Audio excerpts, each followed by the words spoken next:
Welcome to Plastic Model Mojo, a podcast dedicated to scale modeling, as well as the news and events around the hobby, where we hope to be informative and entertaining and help you keep your modeling mojo alive.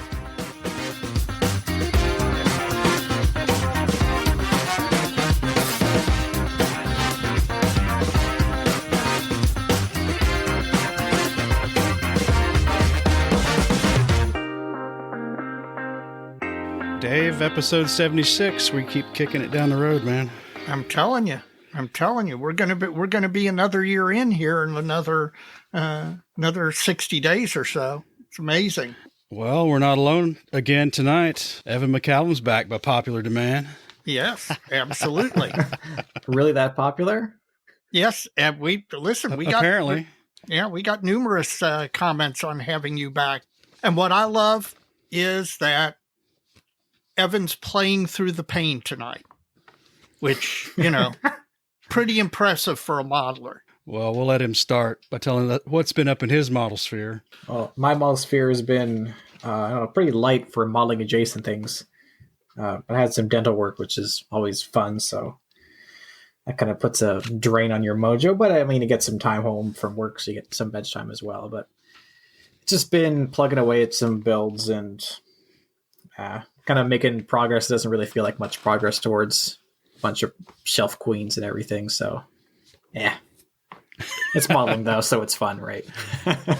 Have you been working on any videos? I know you dropped a couple right in a row there. Have you got a couple others in process?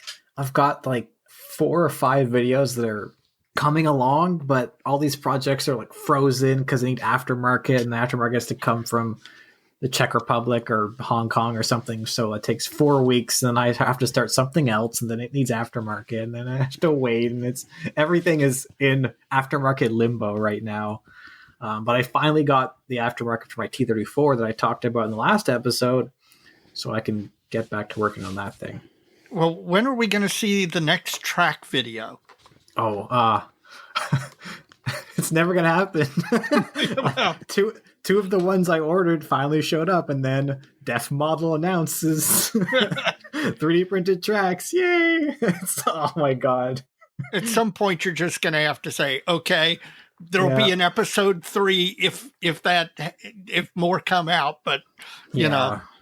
I mean, at this point, I'm just waiting for the Panzer ones to show up, which should be any day now. And then I'm just going to do the next video, and then everything else will have to be in the third part because it's just getting ridiculous. When I started, there were like 12 track companies. Now there's probably 20. What about you, Dave? What's been up? Well, actually, I've got to say my model sphere's been pretty good. As you know, we've talked previously, attended the Cincinnati show, found some kits on sale, and found a book I was looking for. So I've already started reading the book. Work has lightened up just a little bit. So that's given me a little more time to do modeling adjacent stuff. Not at work. No, I'd never do that at work. Just never mind. So all in all, my model sphere is actually feeling pretty good. My only downside is the dark time is coming up, and I've got stuff really, really close, and I want to finish it up. But as I've mentioned previously, Thanksgiving to New Year is a pretty tough time to get anything done. So I'm hoping that this year breaks that spell. How about you, Mike? Well, I've been pretty busy. I've been trying to verify all the functionality of the 3D printer I bought. And it works. I went back and printed all the stuff I'd printed at work. Oh, did you? Yeah. And how does it compare to the stuff you printed at work? Well, the resin's different, but it's the same. Okay. So no question that it's the same quality machine with the same level of... it's the same machine. Yeah. Same machine. And like you, I attended a show. I went down to Tennessee last weekend and went and took in about 3 or 4 hours at the association, or the Appalachian Scale Modelers Association show in Greenville, Tennessee, small independent show. I had a good time, met some people, bought a few things, handed out some stickers. A good day in all. And then on the dental theme, we went down to see my folks primarily. My dad's a retired dentist and they're downsizing. And he dug out another handpiece that will fit my Weller dental engine, and then a contra angle attachment. It's kind of it's not quite a 90-degree bend, Right. but it's it comes back probably, I don't know, 45 degrees off vertical. So I have to buy new bits for it because it's a latching type thing. It's a whole different set of burrs, but why not? That was nice of your dad to think of you. Well, he usually does. Can't complain. Yeah. So I assume that all three of us have a little bit of modeling fluid to help us get through the episode. Evan, what's your modeling fluid for tonight?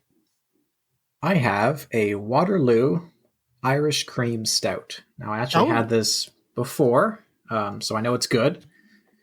But I was looking for, because this Waterloo brewery made a salted caramel beer that I really liked because it had salted caramel flavor, and it was good. And then I went back, and it was a seasonal thing. We don't have it anymore. Oh. But I bought some of the other stuff, and it's been equally good, though different flavor profiles. So it's Irish Cream Stout. I had it once before, and it's good. It's also a seasonal thing for the I guess we have our Thanksgiving when you guys have Columbus Day like a month before you. So it was kind of it comes in a pack with like a apple crumble flavored porter and a couple other things that are all equally interesting, but they're not too crazy. They're still nice, but this is good. So do you like cream stouts? I tend to find them a little heavy. So do you like the heavier beers? Yeah.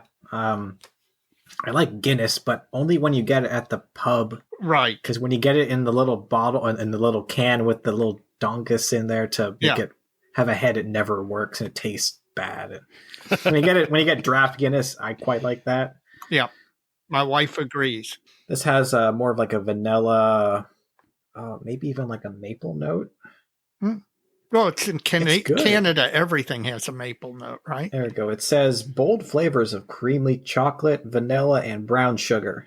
There you go. That's caramel, or that's maple syrup for you. I like sweet things, so brown sugar is good. Mike, do you have a modeling fluid? I about finished it waiting on Evan, but yeah. We'll pour yourself another. Yeah, well, like you've got to twist his arm. Bell's Two-Hearted Ale. Oh, okay. Yeah. I've had Bell's, not the Two-Hearted, but Comstock, Michigan. Yep. American IPA. Good. Well, you'll have to. Is this new to you? No, it's not, but it's a revisit from a long time. I haven't had it in a long time. Okay. Well, you'll have to tell us at the end how that comes out. So. What do you got, my friend? Well, this is a sound effect. Because what I'm really drinking is my favorite beer on the planet, probably the only thing that I prefer over Gumball Head, and that is when I went up to Cincinnati, I stopped by Hofbrauhaus, and I got a growler. Actually, I got 2 growlers of their Hofbrauhaus Hefeweizen, and I love this beer. I like it in a bottle, but the stuff you get in the bottle is actually imported from Germany, whereas if you get a growler up in Newport, you get beer fresh brewed there, and it is fresh brewed beer has a taste different than any sort of can or bottled beer, and it's just fantastic, and I love it, and it's a good thing I don't live up in Newport, or I would be abusing the privilege. I like it so much. So is it one of those weed beers? It is a wheat beer, a Hefeweizen, which is a wheat beer. So, but yeah, it's fantastic. So I already know what my report at the end is going to be, but I'm going to enjoy it while we go through the episode. Well, we can enjoy these while we take in a bountiful crop of listener mail. Good. And there's some good stuff here. And Evan, you know the drill. Yep. All right. First up is Sebastian Videk, and he is from, he says, the sunny side of the Alps in Slovenia. So that's a long way away. Yeah. Now, apparently he had written in earlier, and I must have overlooked it, or I don't know what happened. So I apologize, Sebastian, for that. He has a a comment regarding our nose weight question. Mm-hmm. And, this is, when you hear this, you're going to like, yeah, why don't I do that? Yeah, okay. Because it meshes with somebody had asked if there was a way to calculate it. I can't remember who sent that listener mail in, but it's like, yeah, you probably could if you took some measurements and et cetera, but you really don't need to go to that much work. So what he does, Sebastian does, Mm-hmm. is he dry fits all the major components with masking tape. Yeah. And then he lays it across a pencil across the mounting points for the main landing gear, the wing landing gear. Gotcha. And then he starts adding weight until it doesn't tip anymore. I think, that is a great rough way to do it. I hadn't thought of that, but that is. And then really, I guess you throw enough extra in that you don't. Yeah, that you don't get a close one. But, there's usually not that much after the cockpit anyway, so. Right. That you wouldn't be able to dry fit. I mean, the horizontal stabilizers and what. Yeah, even on a 72nd scale 2-engine aircraft, that would probably still be easy to do, and probably you could pull it off with a 4-engine aircraft like a B-24. Although B-24s give you tons of places to stick weight. Right. And he says, of course, the other option is to build a tail dragger. Yeah, well, that's true. Evan, when are you going to build an airplane? I've still got my Edward MiG-21 sitting here. I probably mentioned this in our first episode together.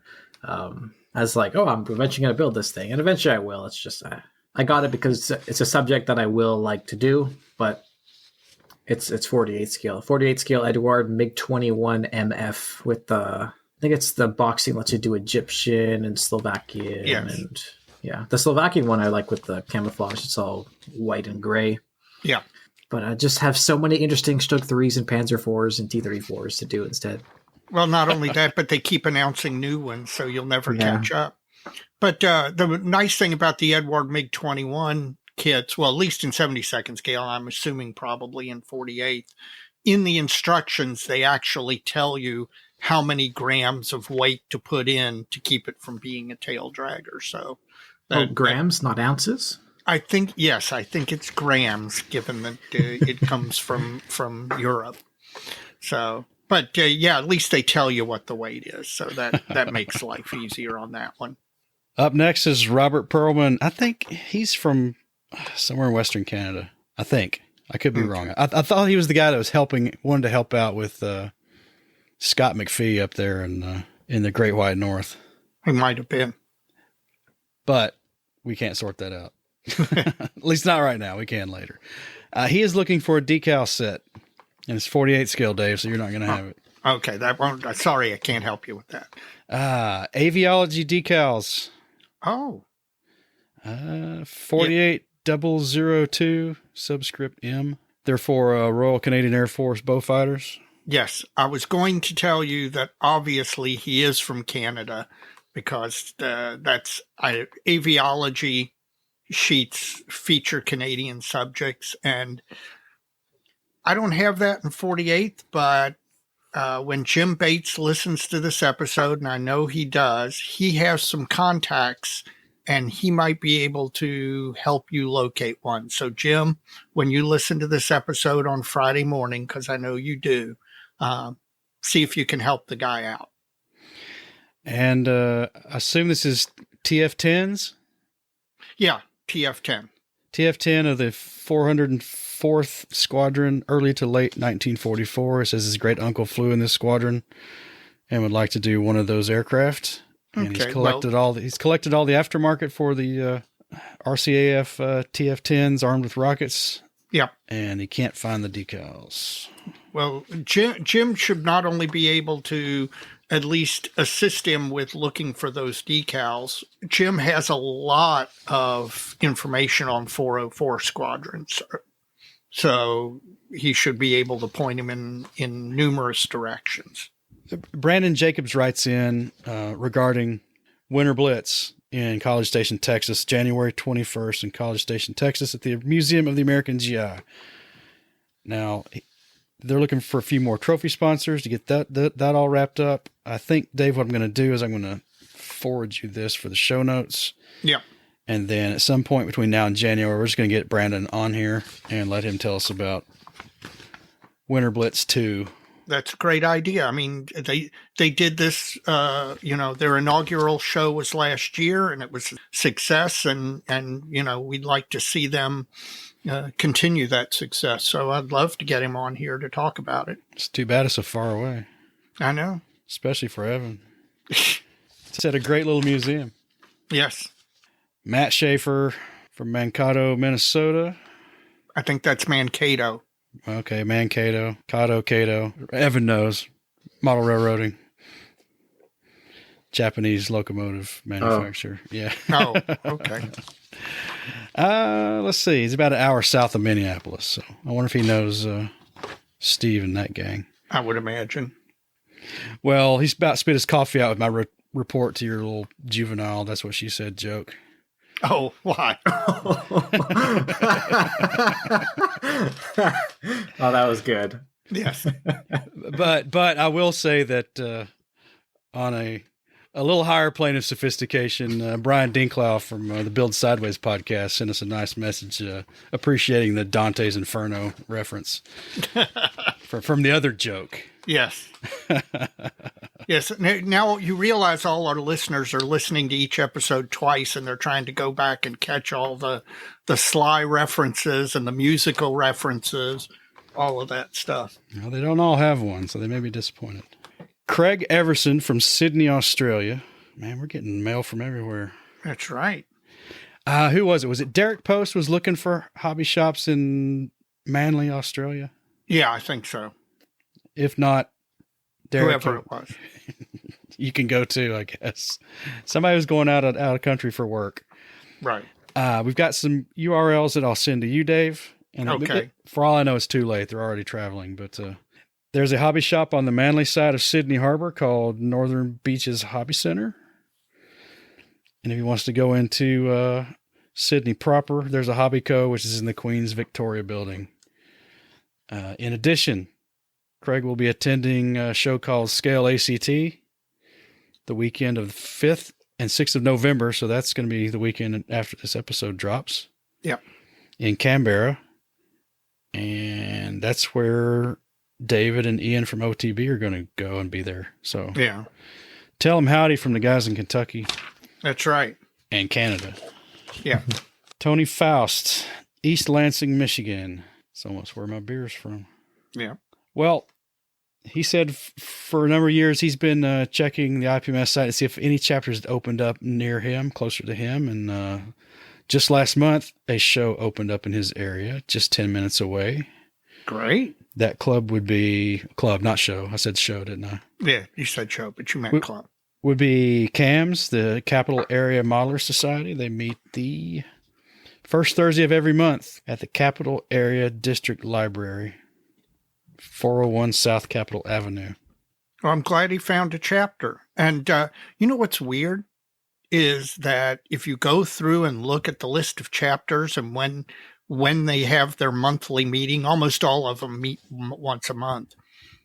The number of them that do it on a Thursday is amazing.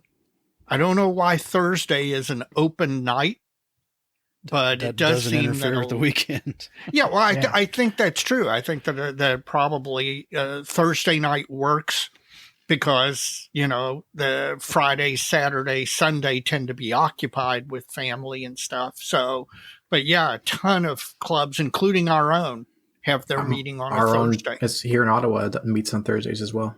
See, there's something universal about it. Oh, I forgot the time. 1830 to 2000. That's what, 6:30 to 8? 6:30 to 8, yeah. Again, 6:30 to 8, Capital Area District Library, the Capital Area Modeler Society. Now, a funny note here, the club was, it's new, so they're asking, ways to increase membership, as all clubs do when they're new, because it only had 6 members until you joined, making 7. After the guy completed his presentation about getting new members, Tony brought up the idea of reaching out to our podcast, to see if we could give him a mention in the upcoming episode. And he got a bunch of blank stares. And then he had to ask a follow-up question about their familiarity with podcasts.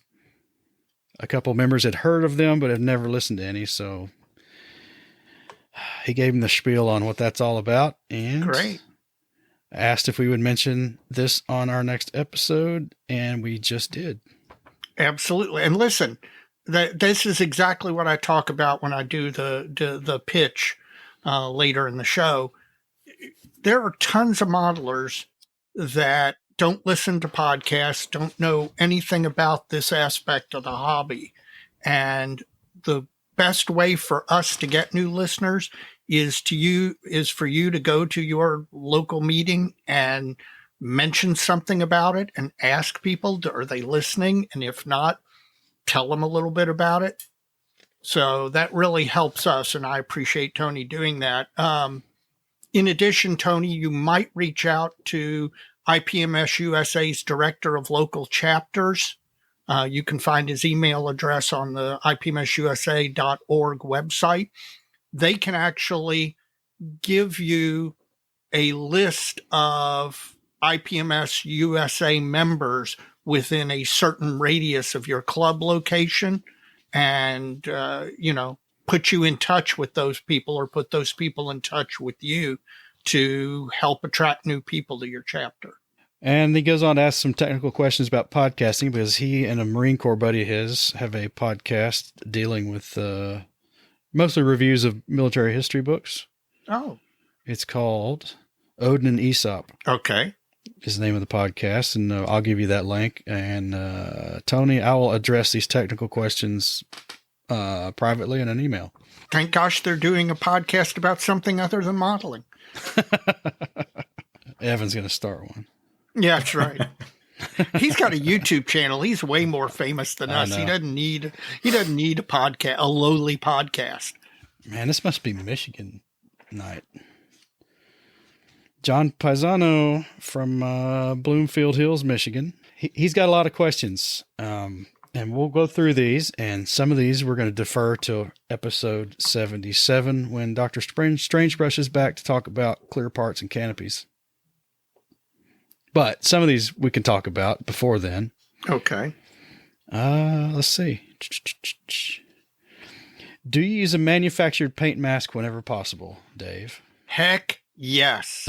In fact, I am here to tell you that I have taken a solemn vow that I will not build a model from this point going forward. And this point's actually a couple of years ago, where there is not a commercial paint mask set, canopy mask set readily available. Life's too short. There are too many models I want to build, and canopy mask set absolutely cuts the time that you need to complete a model by a huge factor, especially for complex canopies. So yeah, I will not from here into the future be building a model where there isn't such a set available. I've bought some for my E16, but I've never used any. Evan's got an aircraft on his Shelf of Doom. It probably has a mask. It probably has a mask in it if it's an Edward kit. Edward kit has a mask. That's why I selected that kit. Smart move, Evan. Yes. Have you used any of the armor marking masks yet? I've got a bunch of the ones from DN Models and a few that a local buddy did for me as well, and they are so much better than using decals. Like I just love these things because it's quicker. You don't have to worry about silvering and doing varnishes and microsalt. You just put them on and spray it, and it also looks a lot better because it has that imperfection, and it blends with the paint better, and it conforms details and everything. It looks so much better. Yeah, for armor masked and painted markings have that great benefit of being able to be irregularly applied or irregularly weathered, where you can weather what you painted on, whereas going to weather the decal, it can be a little bit more difficult. So for armor, those make great sense, and they in some instances make great sense for aircraft. And he asks further, do you have any trouble finding manufactured paint masks for your build projects, especially older kits? And then can you share your top 3 resources in this regard? Now, can you come up with 3 names off the top of your head, Dave? Oh, of course I can. Number one, probably the best source for paint masks overall is Hanitz. You can find almost every manufacturer's paint masks at Hanitz, and Hanitz tends to keep everything in stock. So it's by far my number one source. Additionally, because paint masks are, of course, like decal sheets or photo etched thin and easily shippable, the shipping costs from Hanitz, if you only order flat items, paint mask, decals, photo etch, the shipping costs are very, very reasonable. Number two, if you're doing Japanese focused, there is a company out of, it's somewhere in Europe. It might be the Czech Republic. It might be, I'm not 100% sure where they're physically located, called Dead Design Models. And they do paint masks for pretty much every 72nd scale Japanese aircraft. And they may do some 48 scale. And that includes all of the older Fujimi, Hasegawa, etc., older kits. So if you are World War II Japanese focused, Dead Design is your place to look first. My third choice would probably be, well, there's a decent selection at Sprue Brothers. It's not as comprehensive, but of course they're located here in the U.S. So if you're located in the U.S., that's a good place to look. And for our guys down under, BNA in Australia carries a fine selection of all aftermarket. So those are the 4 that, the 3 distributors and then the 1 manufacturer that I would look at. But it's with the internet, this is what we talked about when we talked about internet and aftermarket and all that. The internet has made locating whether or not there's a paint mask for your particular model very easy. And then once you find out that some manufacturer at some point did the paint mask, then you can basically, from the comfort of your model room in front of your computer, do a worldwide search to locate that mask. One more we'll take from this list. The others, I'll read them, but we're gonna defer these to Dr. Miller and make sure these come up, because I'm sure they will. Do you paint the canopy before attaching or wait? Is that dependent on circumstances? Short answer is yes, but he may give us some information that may be useful for that. And when to use white glue for windows. I'm sure Dr. Miller is going to talk about all the adhesive options for clear parts. We'll save those. And just quick, Dave, because I don't know the answer to this one either. He's asking if you built many 72nd scale bombers. His first impression is that not many in this genre get built, and he just want to know why that was. You know what? I built the Mosquito earlier this year, and I built a bomber version. And I think this is true of all scales as far as aircraft goes. The vast majority of aircraft that you see at shows are single-engine fighters or single-engine fighter equivalents. When I refer to single-engine fighters, I'm talking about, in the modern context, an F-4 or an F-18, which, yes, I know they've got 2 engines, or F-15s. You tend to see fighters built. In 72nd scale, if you go to just to give you an example, we went to the Nationals in Omaha, and 72nd scale World War II aircraft, 72nd scale single engine World War II aircraft, that category got split 4 or 5 ways because there were so many entries.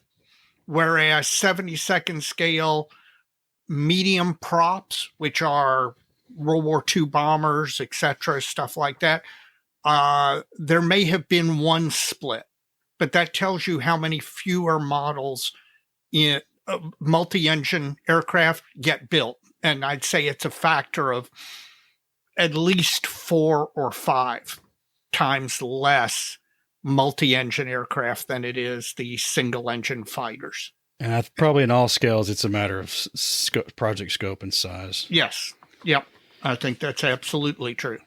And storage size. You can put a whole lot of 72nd scale single-engine props in a Deltoff IKEA cabinet, whereas if you're building multi-engine aircraft, you may only, in 72nd scale, you may only be able to get 5 or 6 into a case. All right. Well, we'll save the rest for Dr. Miller and talk more about clear parts and canopies next time. Good questions, though. Yes, absolutely. Up next, Dalton Lott again, our young listener from Georgia. We got that right. And he's never been to a modeling show, and he's been wondering if we know of any show in Georgia, preferably around central Georgia. You're going to want to look into AtlantaCon. Yes. That's not exactly central Georgia. Close enough. By the Georgia definition of central Georgia. Right. It's closer to the middle than the top. So, or maybe it's not. I don't know. I got online and looked. They've got a date set on the IPMS USA website, but I didn't find any other information. So and I think it's early, like February. Yeah. So keep an eye out for AtlantaCon, because I'm sure they're having it. Go to the IPMS USA website, ipmsusa.org, and check. They've got a drop-down box, and one of the choices is calendar. If you go to calendar, it will tell you all of the shows upcoming and their dates, and you just simply have to look for ones in Georgia or Alabama or wherever is near you, and you can figure out what contests are near you in central Georgia. A couple more here before I hand over to you, Dave. All right. Michael DeFelice from Des Moines, Iowa was the person who suggested the aftermarket and its relationship to the internet. He told us that in Omaha. Yep. And he says one thing we didn't mention was the difficulty, if not impossibility, of local stores to carry a lot of aftermarket. Now, in this day and age, it's not as bad as it used to be. Yeah. But just the amount of it and the depth of the product lines just really make it hard for a small independent shop to stock all that in any kind of depth. Right. And our local hobby shop makes its money by turning over inventory quickly. A model shop does not want to have an item sit on a shelf for 10 years before it sells, because that costs the hobby shop owner the time value of money. So a lot of even well-stocked hobby shops tend to not stock full ranges of aftermarket, like photo etch or decals or resin. They may have bits and pieces that they get in, particularly when one of their customers asks to order something, and then they've got to add some things to fill out an order.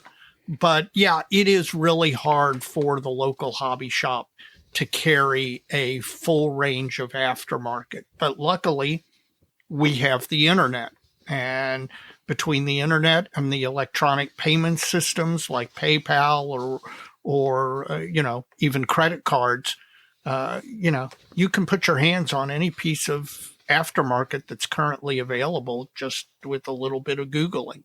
Last one from the email side is our friend Michael Karnauka from New York City. He's come through again. He's got a question for us. Do you know of any modeling urban legends from your time in the hobby? There used to be one regarding the Aurora Universal Monster Kits, that the molds were on a ship that sank off the coast of Mexico during a storm, or were destroyed when a freight train transporting them collided with another. I heard the freight train story. But then in the 90s, Monogram released these kits in glow-in-the-dark plastic. And the Lost at Sea rumor was also attributed to the, I think, Lindbergh, the 1/16th scale stagecoach and horses. Also released by IMAX. There's one of those built at that show in Tennessee. Oh, was there? Yeah. Really? Because that's an old kit, even in a repop. This can cover anything from kits, company lore, assembly techniques, whatever. He once heard a guy put some Pop Rocks candy in his modeling fluid and his head blew off. I'm beginning to doubt that one. I will say that I too heard the story about select Aurora kits being on a train that was in a train wreck and the molds were destroyed. I've heard that story about any number of Aurora kits, not just the ones he's mentioned. Urban legends. Any other urban legends?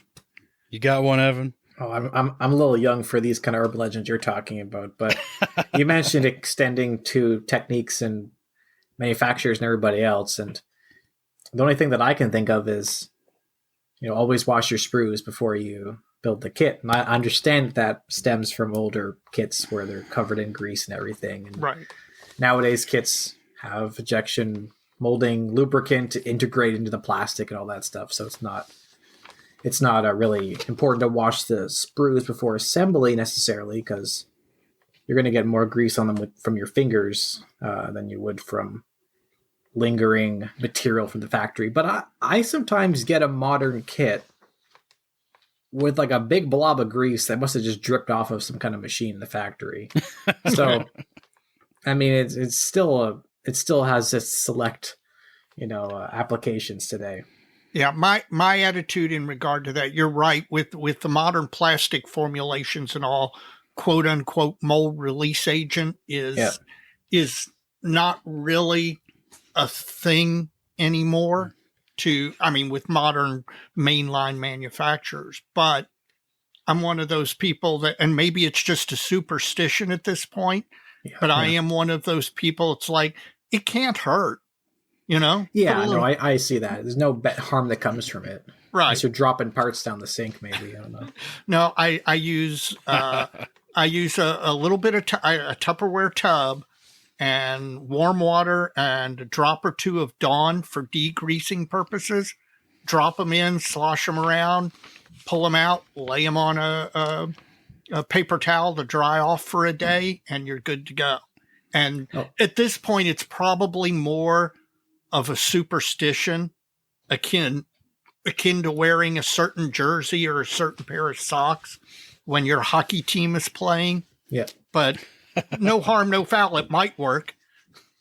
I was just joking there a second ago about, dropping a sprue down the sink, but every time I see Martin, and you can ring the bell now 40 minutes in, every time he's washing his finished kit, which makes more sense because you've got all your finger grease on it, just washing it right over a sink with all that photo etch and everything. I'm like, oh my God, I look at my kit wrong and photo etch falls off. Oh, no doubt. And I know at some point that has to have happened to him. But yes, every time I watch him do that, I die inside a little because it's like, oh my God, something's gonna fall off. Just like for the longest time, he used those freaking nail scissors to cut parts off the sprue, and you're like, why are you doing that?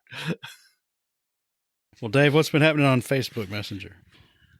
Our friend Lee Fogel, who lives up in northern Kentucky, Lee listened to our episode on aftermarket, and Lee is an enthusiast of bargain hunting, finding older kits, going to a show. And how every vendor has boxes under their table of just random stuff. He says that is a great place to find older aftermarket, and much of which is very serviceable on modern builds, and still usable on older builds that the original aftermarket was meant for. He says that you have to be a little bit picky and you have to kind of know what you're looking for, but you can pick up out of those boxes under the vendors' tables really decent aftermarket for pennies on the dollar compared to what it was when the stuff came out. So he mentioned that, and I think that's true. I've it's kind of the equivalent of dumpster diving. And I've been at plenty of shows where I found myself kneeling down and going through those boxes, and you occasionally come across a gem. And finally, we actually received a DM from Jim Bates, and he says that he listened to our whole episode on aftermarket and never mentioned once the hallowed British firm Aero Club. They made white metal parts in the 80s and 90s that were boons to modelers at the time. Now, they may look a little crude now, but in the day, they were the cutting edge of aftermarket. He tells us that his first aftermarket purchase was something from Aero Club, either an engine or an ejection seat. His first short-run kit was 299 models BJ5J, which is the little mini jet that was in the James Bond movie. And he actually, the company 299 Models was located out in Seattle, and he bought the kit from him way back then, but now, of course, he lives out there and is good friends with Terry Moore, who ran that company. His first PE was Model Technologies 72nd scale F-18 cockpit set. And if you're not familiar with it, Model Technologies was photo etch, but it was that steel photo etch. Yeah, stainless steel. Stainless steel. Oh, they were the bane of my existence. And then his first vacuform was a airframe Blackburn Airedale, which was a cheap vacuform. And he said he's still in therapy after trying to build it. He signs it as Scale Canadian PMM West Coast Promotion Man. Is that it? That's it. Well, if you'd like to write into the show, you can do so by sending us an email to plasticmodelmojo@gmail.com or hit us up on the Facebook page through the messenger system, and we'd like to hear from you.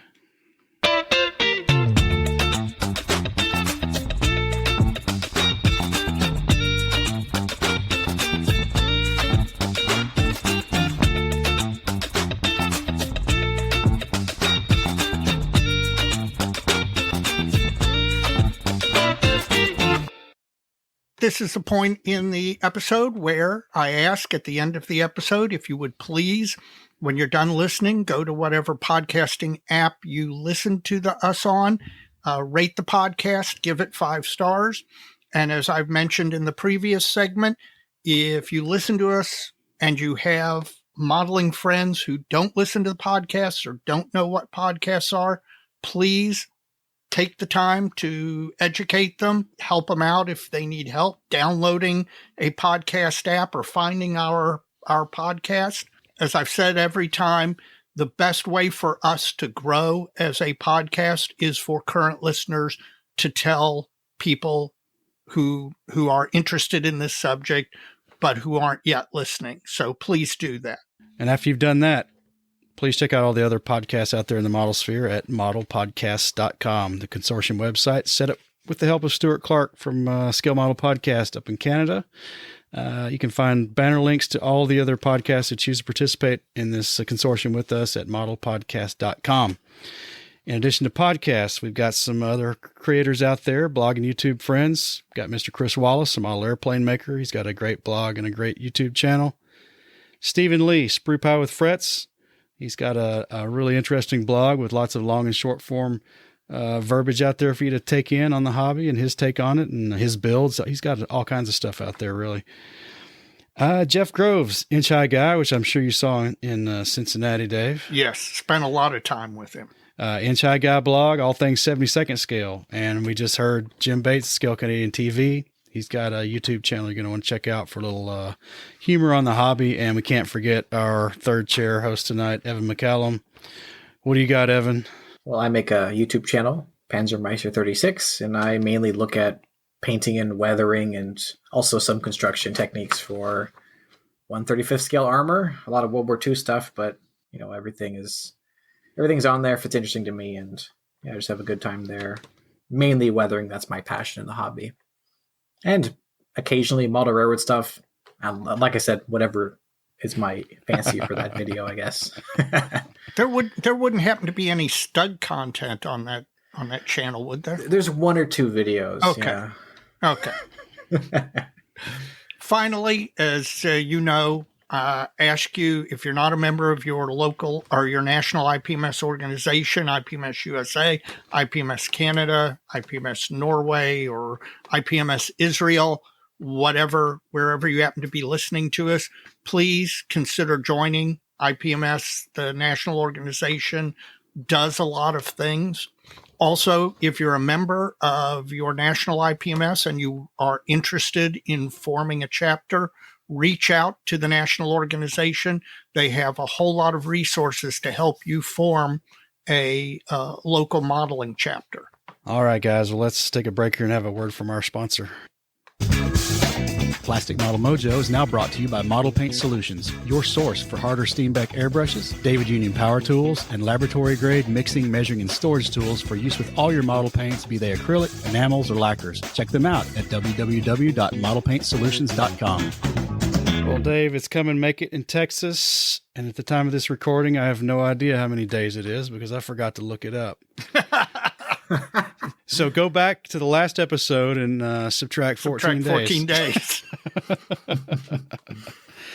Well, we're still a ways out, and we're going to be a ways out for a few more months. Then it's going to get close and fast. But Mojovian Special Agent 003, Mr. Brandon Jacobs, has a report to give us some more information on one of the little side trip opportunities if you attend the 2023 IPMS Nationals in San Marcos, Texas. And that's the National Museum of the Pacific War, a.k.a. the Nimitz Museum. Yeah. Apparently, collectively, including him, we kind of undersold it last time. Uh-oh. This is one of the top 5 military museums in the United States. Wow. Hang on. And Special Agent 003 gives it a 5-star rating. Now, this is in the town of Fredericksburg. It's a major destination and a great side trip, he says, for national attendees, particularly those heading east towards San Marcos. Fredericksburg is less than an hour and a half from San Marcos if you wanted to take a side trip during the show. Fredericksburg has over 60 wineries and vineyards. It's a major tourist destination in a cool town, with the center point, of course, being the National Museum of the Pacific War. And, it's the hometown of Chester Nimitz, as we talked about last time.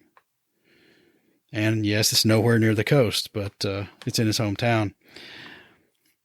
And it says the museum is much more than a tribute to Admiral Nimitz. It remains true to the Admiral's promise to honor all those who served to support the war effort in the Pacific Theater. And the museum proudly represents the facts and stories and artifacts of the Pacific War. He says there's planes, a PT boat, tanks, landing craft, Japanese HA-19 mini sub, lots of stuff. Mike, we might have to take a side trip while we're down there, because that tickles my fancy. And he's provided some links to the Fredericksburg greater area and the museum, and a few others that we'll get in the show notes. You're gonna be busy this time, Dave. And he also mentions in that area, 15 minutes further east of Fredericksburg, but just about an hour from San Marcos, is Lukenbach, Texas, which is a kind of a Texas hill country bar, music hall kind of post office town, Can we go there to meet Waylon, Willie, and the boys? That's right, Lukenbach, Texas. You get to make the music reference. That's what I was going to say. This is the first time in PMM history that I have made the musical reference. Well, he actually has that in his. But you haven't seen the email, so you get No, I credit haven't seen too. the email. So, to be fair, I came up with it naturally. Okay. Well, he says stopping in Lukenbach for a beer or two is highly recommended. Spending a day at the museum, and both are open on Sunday, so you can catch it on the way out if you're heading back west, I guess. Is that right? Yeah. Hardcore Texas hill country. Very unique and very friendly. And ain't nobody feeling no pain. See, I did it too. Evan has no idea. No. Evan has zero clue of anything we just said. Yeah. Make a Stug reference. I'll get that. That's right. Sure. Well, he provides a little bit of information for the American G.I. Museum, but I think, Brandon, I'm going to challenge you to come up with a little more information on that, and we'll get that in next time. Good. All right. Well, Now it's time for the Bench Top Halftime Report, sponsored by Tackett Z. Tackett Z, the must-have tools for the model maker. You can see what Ed's been up to at tacketz.com. I've failed again, Dave. I have not responded to Ed about the FlexiFile storage box. Make a note. You need to do that because I need him to produce more of those because I need one desperately. All right. Well, Dave, we're starting with you tonight. What's on your bench? The Kate is in decals. In fact, she's probably 75% of the way through the decaling process. It's actually, with the exception of some very thin outline decals, it's gone very well. I think I've set a record. Right now, I have used decals from at least 5 different decal sheets for the decals for this thing. And when I'm all done, it's going to be 7. So I will have ruined 7 parts of 7 decal sheets to make this one model, but it looks great. I did start the Musaru Cup build of the P51, Arma P51. It is some of the finest molding in injection plastic I have ever seen. In fact, I'll be honest with you, I'm kind of amazed that they could do some of the stuff that they actually did. In addition, the instruction, if you've got this kit, this is the P51 BC from Arma. If you have this kit, the one thing I can recommend to you is take your time with the instructions. The instructions are so information filled that frankly, the instruction booklet could be twice as long. You really have to be careful and read and reread the instructions. You know, a lot of models and a lot of modelers are like, instructions, I don't need them. You know, I can figure. That's not the case. You really need to read the instructions multiple times to make sure that what you think you're supposed to do is what you're supposed to do. But it's great. The B-52 continues to mock me from the photo booth behind me. It's 75% of the way through the painting process. And as soon as I get the Kate off the desktop, I'm going to move that back into the paint shop and get it knocked out, hopefully before the end of the year if the dark time doesn't claim me. So how about you, Evan? What's on your benchtop? Everything I mentioned in the last episode, with a little bit more progress in every single thing. Mainly, I'm working on my T72 B3M from Meng, which, as I mentioned last time, I'm going to do is some kind of war in Ukraine, either disabled Russian or captured Ukrainian subject. Sure. How could you not? Yeah, I'm leaning more towards the destroyed Russian because then I can go with the unique stowage arrangements of all the household appliances I picked up as resin accessories. And I also got a Dan Models from Ukraine, a Ukrainian company. They have a Ukrainian soldier with a javelin, so I kind of want to have him standing in front of it. Nice. And the Balaton Models cope cage will look excellent on the turret of this vehicle as well. Oh, the cope cages really are the pièce de la résistance for the Russian armor. Yeah. Now, one thing I think is interesting here is, and I've realized recently when I was talking on Skype with Bruce Worrell, is something I do a lot is when I'm working on a tank, I will put the tracks together at the beginning. And Bruce said that reminded him of, I think you've talked about this before, Dave, aircraft modelers will put together like the bombs and equipment like that before they get to the rest of it, so that doesn't hang up the build at the end. You kind of get that painful part out of the way at the beginning so you can then enjoy the rest of the build. And I do that a lot with tracks. So for this T72, each track link is like 4 parts.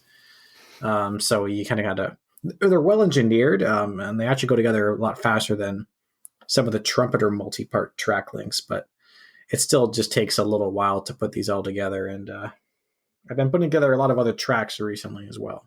Now, do you use any sort of jig, track building, commercial track building jig when you...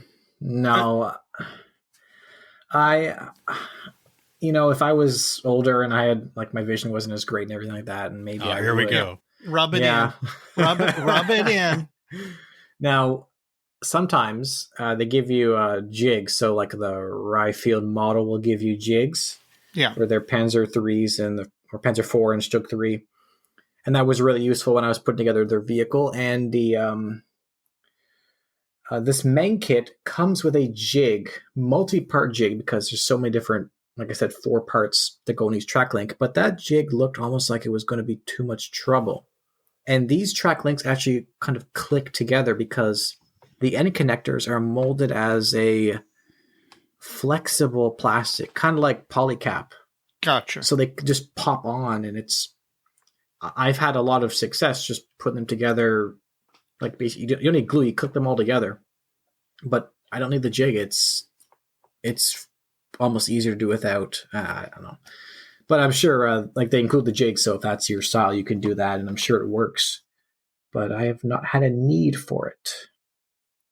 And my other benchtop project right now is my T-34 Stalingrad. That I mentioned last time as well. I'm making more progress, but I was waiting for the Archer resin weld decals to arrive because I ordered a bunch of Archer stuff because they're going at a business sale. Yep. And it finally arrived, and I ordered all the welds, all the German decals, all the Canadian decals for armor. I ordered it's good the Tetra stuff. fire extinguisher labels. Like, it's good stuff, and I made sure I stocked up, so I'll be good for a while because Archer stuff is good, and I really, really like their weld decals because I'll say while their welds aren't as crisp as if you went full night shift and did the vehicle yourself, their welds are perfect to match the quality of, like 80% nice looking welds that you see molded in the plastic already. So it doesn't really stand out. Because if you have the kit welds and you add one yourself, your own weld usually looks so much better that it almost stands out. But if you use the Archer welds, it fits with the rest of the quality, and you give it a wash, it looks like a weld, but it doesn't have that contrast as different types of welds compared to what's molded on other parts of the kit. So I like them for that for sure. And I also like it because I don't have to spend hours and hours and hours making the individual weld beads. I just slap the decal on and it looks great. Mike? Well, the E16's back on the bench. Yes, I've seen that. I've posted a few pictures to the dojo group. And let's see, I made good on my gizmology promise on the launch trolley. I got that all taken care of. I used some styrene, some nut bolt washer castings and rivet castings to detail that up just a little bit, improve some of the fuselage contact points on the trolley. Did you happen to use your new 3D printer? I did. I catted up one of the drag hooks that's on the either end of the catapult, used to reposition it. At times when you're not firing the launch mechanism. Right. By using a winching cable, and printed those up, got those on. Those look good. It's all primed. The whole thing's in primer now. The trolley and the inner mechanism are fully primed. I've just spot primed the beam or truss of the entire catapult. Just trying to make sure all my Mr. Surfacer fill points and sink marks are all good, and they look to be. So I'm going to slather that in primer here, hopefully this week sometime. I guess the next step, once I have it primed, is to start painting it, and it's kind of got to paint it from the inside out because I got to paint the launch mechanism. Then I've got to rig that, and then put that into the painted interior of the catapult, and then put the side on it. It's just there's no real good way to do it, so it's going to be sure. It's going to be tedious, but we'll get there. The other thing I've been doing build-wise is in the virtual space. I've been revisiting the CAD work I did for the Raboboton truck project. I've kind of been noodling around with that for quite a while, but not much progress. It's been since about February since I've looked at that, and I had one of the tires modeled. Now, I've been following an RC model blog. Well, it's not a blog, it's a forum. It's actually a Hungarian forum where this guy built this, I can't remember what, it's like 1/12 scale or 1/16 scale RC version of this truck. And he's a real capable machinist, can do a lot of stuff I can't do, don't know how to do. But he wanted this thing to be a pretty accurate model. So he started with the tire because he knew if he couldn't get the tire right, he wasn't going to fool with the entire project. So I kind of taken that same approach. I've been learning Fusion 360 and had done up this tire as a kind of a first pass, but I forgot how I did it because it's been since February. So I've gone back through you can march back through the build steps in the CAD and figure out how I did it. And now I'm going to go have another pass at it as soon as I get some of this other stuff done and can have some time to devote to it. But, I printed the tire on the printer and it came out really good. Beautiful. My test model, but there's some things about it aren't quite right. The profile's not quite right. The tread pattern wasn't deep enough in the center of the tire. It was going to not look that great once it was painted. But I can fix all that. So you're on either a Facebook group or a forum for that CAD software. And as I remember, they showed you some tips and tricks as to how to CAD that up. They showed me how to bring in 2D artwork into my CAD space and just start sketching on top of it. Gotcha. That's really, really powerful tool, actually, because I couldn't do that with what I'd been using before. But that's pretty much it. I put the KV-85s on the shelf for a while to get a little further down the paint road on this airplane and catapult. And then the truck's just an aside still, so that's not going to go full bore anytime. So that's what I've been working on. I've been making some progress. Hello Mojovians, this is Chris from Inside the Armour Publications, and I'm here to tell you all about Models for Ukraine Volume 2. The first volume of Models for Ukraine raised money for humanitarian aid for Ukraine by featuring only Ukrainian manufacturers made by some of the best modelers around the world. Why mess with a good formula? Volume 2 features much of the same. This time though, all of the articles will be new and feature such great artists as Calvin Tan, Ken Abrams, Sam Dwyer, Rene van der Hart, Vance Lubin, Robert Blocker, and many more. All in all, 23 artists in 11 countries have donated their work for free to what we think is a fantastic modelling book that also happens to raise a lot of money for a good cause. If you'd like to purchase this fantastic book, please head on over to InsideTheArmour.com to get yours today. Also, if you'd like to know more about the model manufacturers of Ukraine, please look up Models from Ukraine podcast to hear the latest interviews with people like ResKit, Wingsy Kits, Armory, and many of the other Ukrainian manufacturers. A special thank you to Mike and Dave. Raise your glass of modelling fluid and let's get back to the plastic model mojo. Well, it's time for our special segment now, and we'll need some help naming this from the listening audience out there. I've got on the outline the spin wheel of random nonsense. Could be the topic wheel of doom, or whatever. What I've got here are 10 topics. We're probably not going to get through all of them, but we're going to get through some of them. I'm the only one who knows what they all are. And I've got these loaded into an app on my phone, and we're going to spin this wheel at random, and whatever comes out, and we're going to talk about it a little bit till we exhaust it, and then we'll move on to a new one. What do you think, guys? Sounds great. I listen. Sounds like a little fun. I love a game show, man. The only what's question in the pot? That's what I was going to say. What do Evan and I win if we come up with the correct answers? You get a year supply of rice-a-roni. Thank you. There you go. The San Francisco treat. That's right. There's no BMW or boat or trip to Hawaii. No. Where's all that Patreon money going, guys? Don't even talk to us about that. Yeah, really. See that San Francisco rice-a-roni reference completely lost on Evan. You should make these references when Jim Bates is on. Yeah, well, true, but then he wouldn't get them for another reason. All right, let's rock. Let's rock Jim. and roll. All right.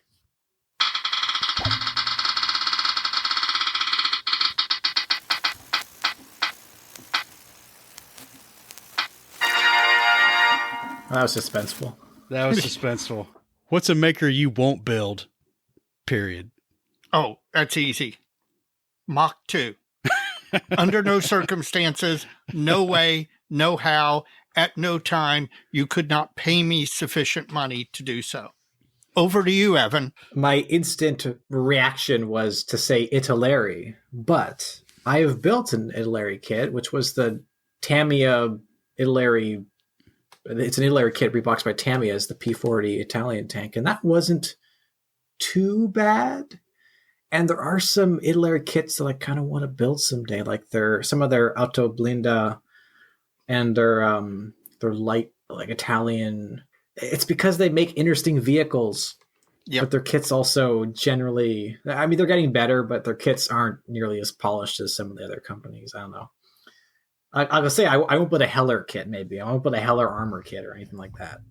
I was going to suggest Allen kit for Mike, but I know Mike has technically built an Allen kit. I've built one. I've got a few still in the stash that could potentially get built. Maybe. I don't know. Well, but saying you built an Allen kit is a little bit disingenuous, considering I don't think there's more than 20% Allen content in the Allen kit you built. Probably not.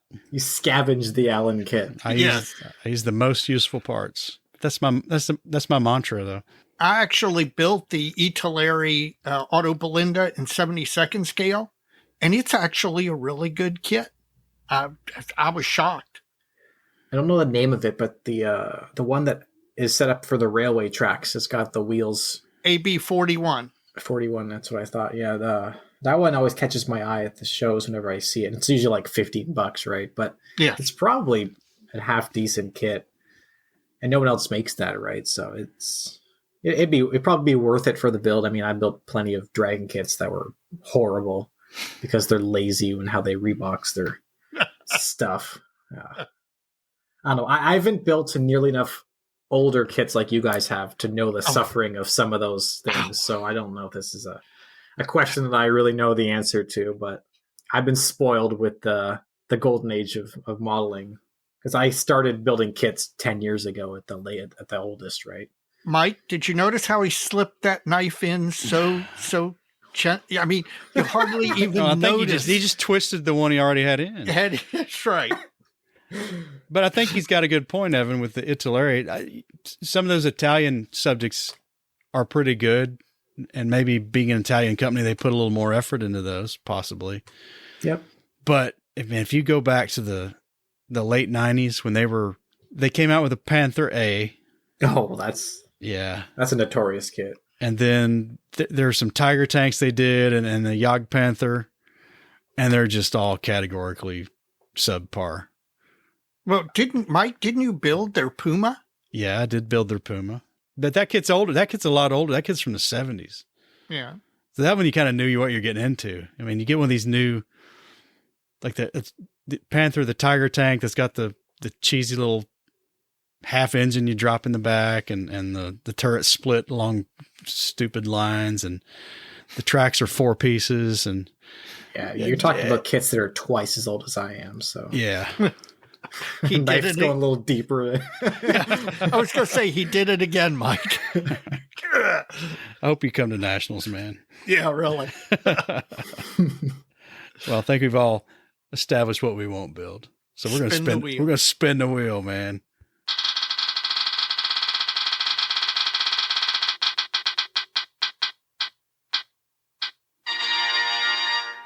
Tools. Okay. What about them? I don't mean rude people.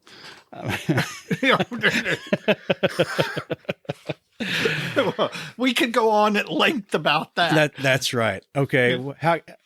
What's the most recent tool you purchased, Dave? The Display hand stabilizer. And I'm still playing with it, but so far I see its usefulness. I'm completely surprised by it. I wouldn't have known anything about it were it not for one of our listeners bringing it to my attention. And I think particularly for people like me with the congenital tremors, the essential tremors, it can be very helpful. What's the worst tool you ever bought? Worst tool I ever bought. Okay. Not necessarily the worst tool I ever bought, but the thing that I bought recently that doesn't live up to what I wanted. I bought a stand called a Flight Pro stand. And in fact, I didn't even know the name until Darren at the Model Geeks told me who made it. And unfortunately, I bought it at the Nationals. I like it. It's really useful. Most of the photos you see of the Kate, it's resting on that. Apparently, that company is having trouble getting stock in because it's manufactured over in China or somewhere in that area, and they're having trouble. But I found something on Amazon that is similar, and so I purchased it thinking that, well, this looks similar. It will be, similarly useful. But unfortunately, it's not.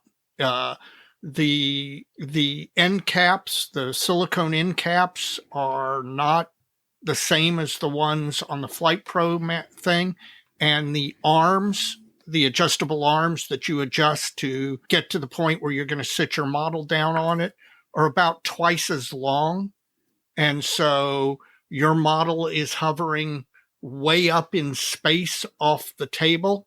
And so if it were to slip off this stand, the chances of it getting damaged are much greater. So it just not nearly what I was looking for. Spent a little money, learned a lesson. Evan, what's your favorite tool or the most recent one you bought? Well, my most useful tool, which I recently bought, are my Disc Bay single blade nippers. Because previously I was using the Tamiya 74123. I think they are the standard cutters, which are pretty good. They're fine on their own, but the single blade nippers that Disc Bay makes here and the equivalent other brands, they cut much cleaner and there's a lot less sanding to do afterwards. That's definitely a benefit. Yes. I also most recent tool I've got is I'll have a couple here.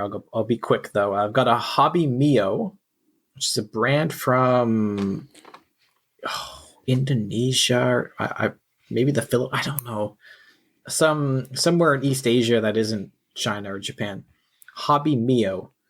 These are anti-static tweezers, and they're really good at holding things. So they're really good for placing photo etch without it pinging away.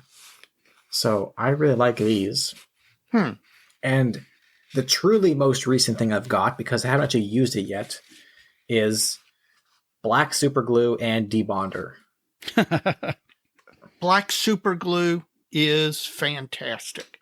Yes. Very, very useful. Once you use that, you will find yourself wondering how you ever used regular super glue. Yep. And the debonder, I mean, I haven't used it yet, but I got that because after watching Martin's videos, he makes that seem like it's the third time I mentioned him already. Come on. Yeah.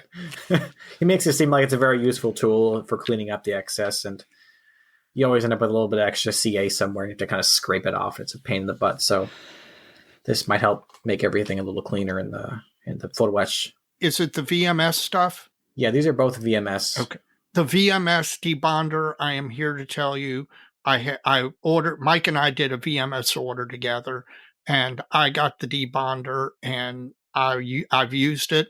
It works exactly as advertised.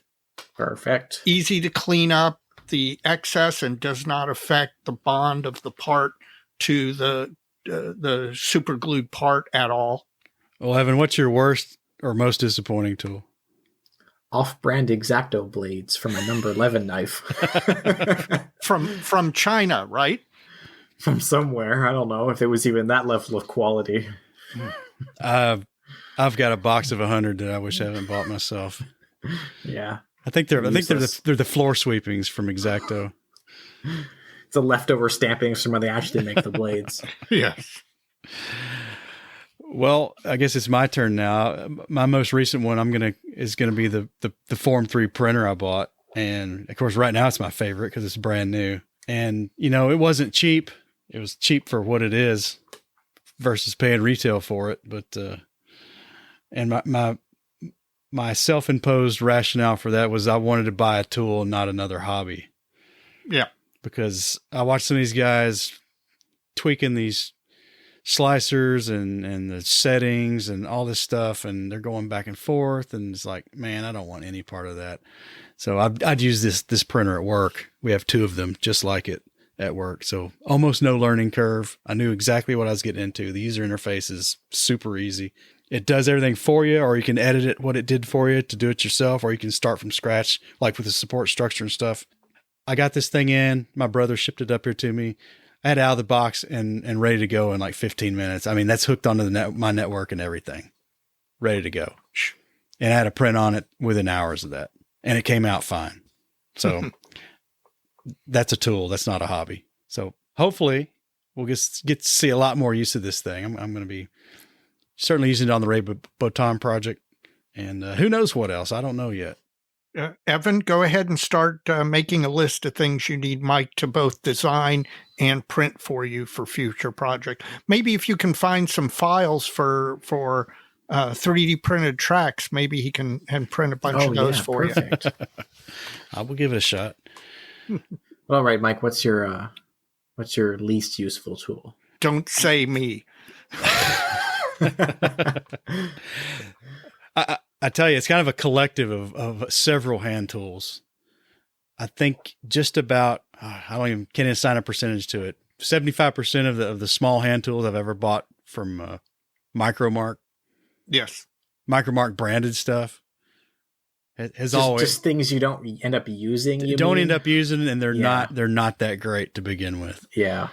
Yeah. I got a chisel from them that I don't like. I've got some, before these, single edge anvil type sprue cutters came out, all the rave was these little, cutting tweezers. Yeah. Squeeze nippers. They're really made for cutting tissue and small bone on, like when you're working with lab rats and stuff. They're for laboratory tissue cutting and bone cutting is what they're really for.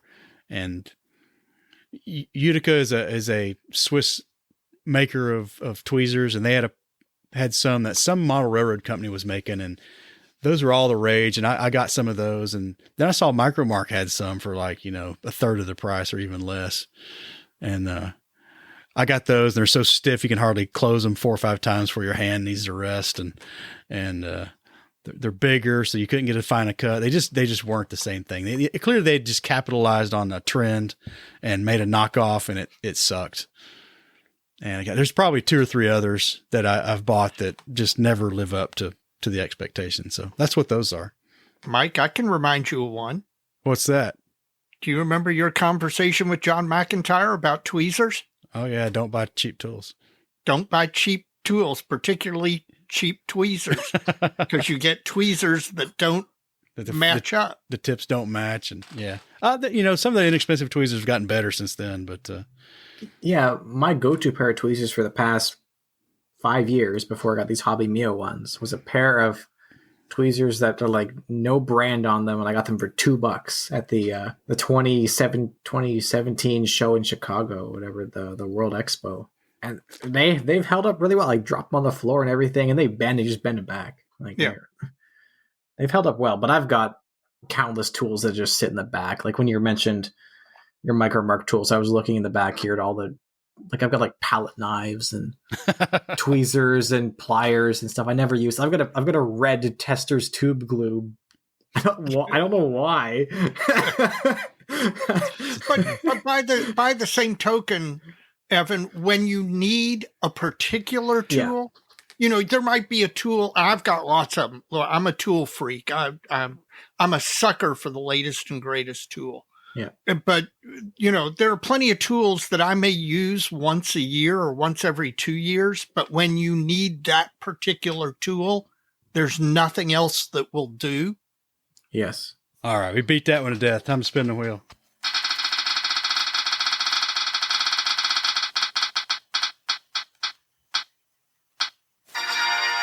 Ooh, kit prices.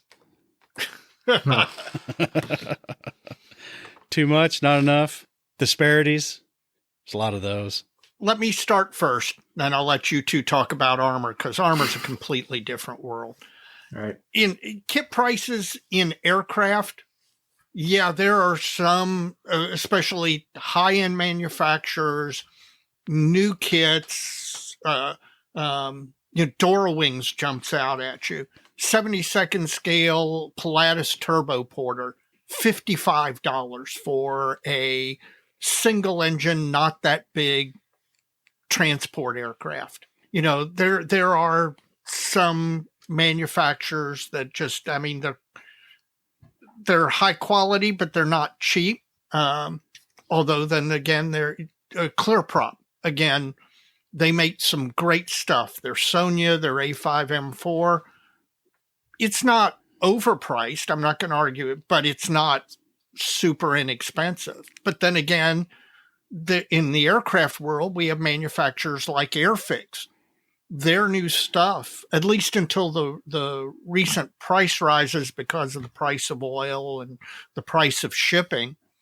I mean, when the Airfix P51 came out, you could pick it up for $6.95. It was ridiculously inexpensive for a really good kit. Now, that's not the case anymore. They're like $14 or something like that. But that's still, I can get, if I've got a 12 or a 15-year-old kid who's interested in the hobby, $12 Airfix kits, buildable as heck, not going to give them any problems, going to be happy with what the finished kit is like, and it doesn't break the bank. And I can't complain about the vast majority of aircraft model kit prices, at least in 72nd scale. Now, some of the 48th and some of the 32nd scale, there are some wallet benders out there. That 32nd scale border models Lancaster, which I think retails around $700. Yeah. Ouch. But then again, as I emphasize to my beloved spouse all the time, in comparison to other hobbies, this hobby is incredibly, even at the higher end, is incredibly inexpensive value for the dollar. Because if you buy that Border Models Lancaster, there are guys out there who are going to knock it out in a week, I'm sure, somewhere. But, for most normal human beings, that's 6 months or 9 months of modeling. And that's a lot of value for the money involved. Yeah, so it's not much golf. Yeah, exactly. Yeah. Or bass fishing, where, you're starting out with a $25,000 bass boat. We all whine about prices from time to time, but for the vast most part, really, we got nothing to complain about. Evan, you want to talk about armor? Yeah, well, like I said before, I've only been building kits for about 8 years, so I don't know how it was back in the 70s or whatever you were talking about before. He twisted the knife again. I know. I'm just teasing. But I know. When I started, I seem to remember that you could get a nice brand new, because Dragon was still putting out new kits at the time, but nice new Dragon Panzer III kit for like 35 to 50 Canadian was a good price, and now they're more like twice that. I mean, other kits, like you end with like Ryfield models and everybody else who shows up on the block now. Their kits they're not $100 now here. They're more like maybe 60 to 70, 80 maybe, but they come with 3D printed accessories and the tracks are the workable, so you don't have to spend extra money with some of the details on there. Metal barrels. Tracks. Oh yeah, metal barrels. Good point. And the decals are usually good enough. You don't need aftermarket decals. So they're definitely getting more expensive, but you're also getting more bang for your buck. Now, I understand there's also people out there who might not like that because it's quite complicated putting together all these tracks and stuff, and you like rubber band tracks. But I mean, those people, I imagine they can still find Tamiya kits and everything else that fit their bill. What do you think, Mike? The prices on some of these re-releases on these Dragon kits is a little staggering. But those aren't new kits. It's a new box. It's a new box, a 10-year-old kit with less photo etch. And they've kind of wrecked the box art because they've only taken, the very minimum of like the Ron Volstead artwork and put all this splash color and all these geometric shapes behind it instead of the entire thing, right? So, oh yeah, when I first started, half the reason I bought a Dragon kit because I didn't know anything about the brands, but it was the Ron Volstead box art that always caught my eye. Those things are beautiful. Speaking of which, Ron Volstead's birthday was yesterday. Oh, well then, happy birthday, Mr. Volstead. There you go. Evan, you made a good point that I didn't even think about. When talking about kits and kit prices, it used to be back in the old times when the dinosaurs roamed the earth and Mike and I were just starting modeling. You bought the kit and then you would spend on aftermarket, separate photo etch, separate decal sheet, separate aircraft interior. But the trend now is for these manufacturers, either Edward with their expert set or Arma with their expert set. You open up the box, you've got a cartograph decal sheet that is going to be as good as anything you're going to buy aftermarket with, 6, 7 different choices. You've got photo etch. You may have some resin inside. So at least part of the price that you're paying for that is stuff that you would have had to go out or probably had to go out and acquire separately. So, at least some of that price rise is justified given what you're getting in the box. Back to prices, generally, another outlier that I don't understand is Italeri. Yeah. So, some of their kits are really expensive, and I just and they're just not as good as everybody else's. No, there is something weird about them. Yes, because it's the same way with their aircraft kits. And I do not understand what it is. And yet, if you get lucky enough that Tamiya reboxes it, you can pick it up for what we would consider a more acceptable price. And for the high end stuff, some of the mini art kits give me a little heartburn, but I'll probably still end up with them because I agree with you, Dave, that in the grand scheme of things, it's not terrible. No. Expensive hobby, and I just, you can find stuff a long time out, so I don't have to rush in and throw all those in the stash at once. So I tell myself. Yeah. All right, spin it again.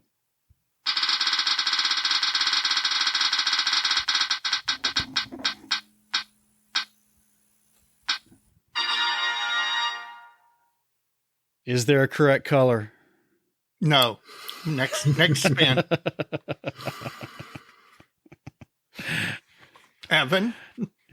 I don't know. I mean, when people build their own things on Facebook and whatever, it doesn't really matter, right? Like, you can do whatever you want.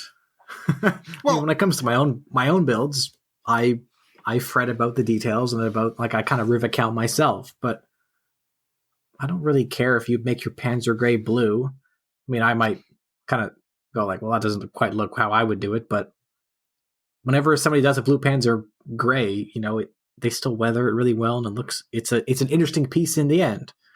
That's all that matters.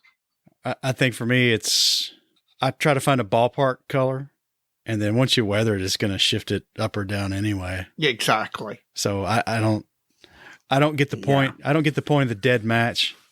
That's a true point, because there's not only like, I was more like ballparking and like, oh, don't make your Panzer Gray blue or whatever, like people talk about, but like some people are really, really like, you got to make your Panzer Gray like exactly this, but then you put dust and everything else on it and you give it a matte varnish or a gloss varnish and it completely changes. So you have to kind of factor all that in so that if you're aiming for that point, you're there at the end after the wash, the varnish, everything else you're doing.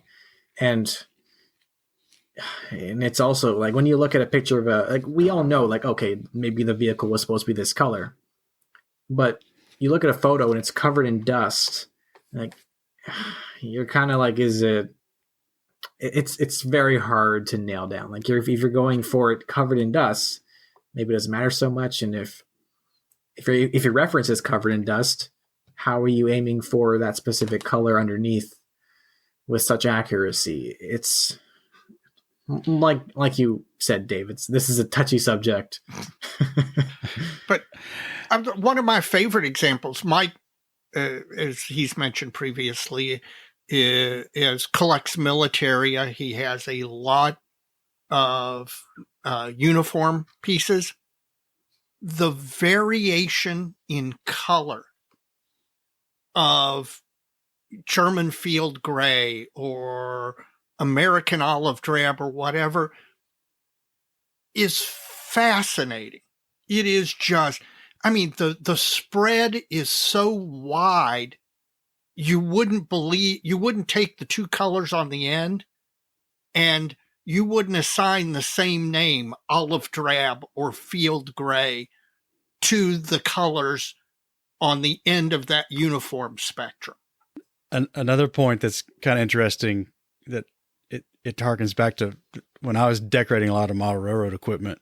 We get these guys that would fret or try to match a color for a certain railroad, like a yellow, and they'd get the color, what they thought was the right color, the perfect color yellow, and they'd mask off their model and they'd paint the nose swooshes or stripes or whatever. But then they go take a decal sheet that's already pre-printed in a yellow that's got the road name or the Herald or something on it, and they put it on the model. Now, all those yellows should match because they're all painted at the paint shop at the same time, and they didn't. And they would ask me on my subject, what color yellow did you use? I was like, I mixed it myself. And they, well, what's your reference? I said, my reference was putting a test decal over the color of paint I was going to paint the basic model, and I matched that yellow, so all my crap would match at the end, whether it was the right yellow or not. Right. Yep. It all looked the same. But typically, I don't fret.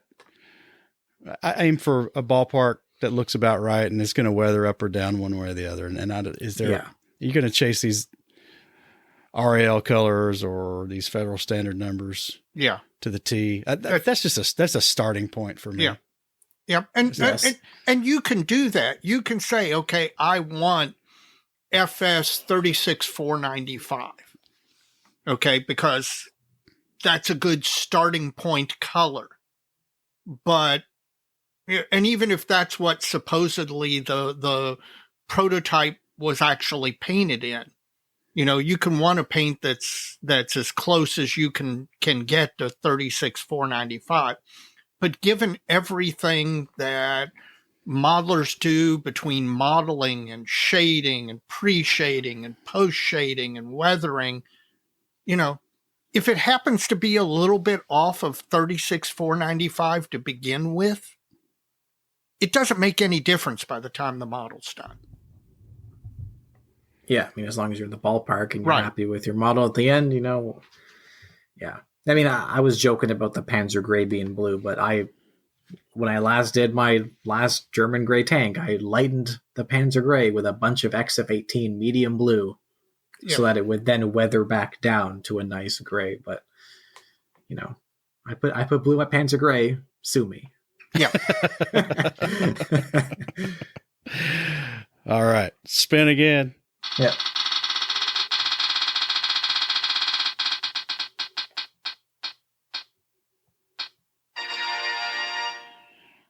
Large scale. Okay. I think this one was my suggestion. Well, you get to go first then. In aircraft, I'll be honest with you, I don't understand 1/24th scale. It's a lot of model. That's a lot of model. I understand 32nd scale barely, although again, when you get back to the border models, Lancaster and 32nd scale, that's a hunkin' freaking big model when you're done. You better, some people would have to build a room edition to store it when you're finished with it.